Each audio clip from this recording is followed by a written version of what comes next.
त्यता गएन म बिहान हिँड्नु आउँदाखेरि क्या यता पर्काको पर्काइदियो गोपाललाई भन्यो मैले अनि हाम्रो आमा चाहिँ किन कराएको मलाई नै मार्न आए जस्तो बेबी पनि छ त्यसको देखिछु बेबीलाई बिचमा राखेर हिँड्दैछ ऊ बेबीलाई बिचमा राखेर हिँड्दैछ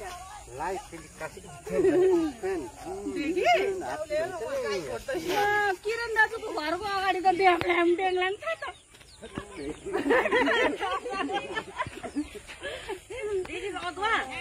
बेबीलाई पानी हेर मनाउँदैछ नाति दर्शन भन्नु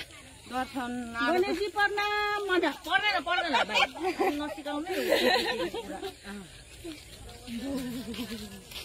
म त घरमै आए क्या भन्छु नि गाई हिसाबले काल्यो घरमै पो होला थिचेर भन्छु नि म पनि कसले बनाउँछ हात्ती जस्तो भन्छु नि सुत्नै पाउनु अब म अब टाउको कस्तो हुन्छ मलाई अब गरेर सुत्दैन